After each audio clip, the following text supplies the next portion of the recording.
Hello friends welcome to my channel. तो Odisha staff selection commission नहीं कि आपण मानन पई कि एग्जाम अपडेट आछि आ विषय आज मैं डिटेल से जानिबे। तो वीडियो को शेष पर्यंत देखंतु। हम चैनल रे प्रथम थर पई तले चैनल को सब्सक्राइब करंतु और एई भली कंटेंट पे बेल आइकन को क्लिक करंतु जते समस्त वीडियो नोटिफिकेशन आपण पाखरे पहुंच परिबो। सबु अपडेट आपण मानकु टेलीग्राम चैनल रे आपण को शेयर करा होची। तो टेलीग्राम चैनल निश्चिंत जॉइन करंतु जते समस्त अपडेट आपण पाई परिबे। गोटे गोटे आपण मानकर जो अपडेट अछि सेटा आपणकर सबु वीडियो तो करिया संभव नय।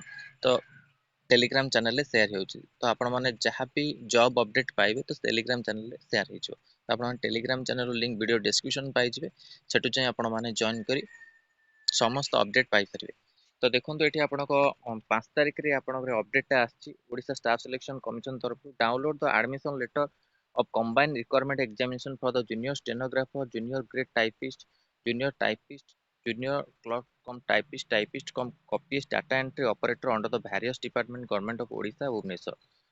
तो ये अपडेट आपण एडमिट कार्ड एबे आपनकर एडमिट कार्ड अपडेट आपनकर रेगुलर आछि ओडिशा स्टाफ सिलेक्शन कमिशन तरफ तीनोटी आपनकर एग्जाम को नै अपडेट आस्तलेनी।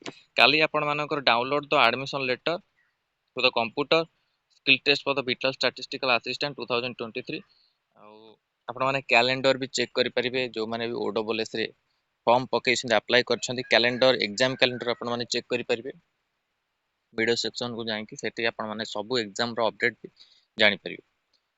तो एटा इंपोर्टेंट अपडेट थिला ओडब्ल्यूएस तरफ आपण मानकर जोटी कि आपण एग्जाम को नै कि एडमिट कार्ड निजर यूजर आईडी पासवर्ड देके आपण डाउनलोड करंतु। आर पीडीएफ आपण मानकु टेलीग्राम चैनल मिल जिवो और Telegram channel link video description मिल जिवो। आपण मान जाई कि सेटु जॉइन कर पीडीएफ पाइ परिबे।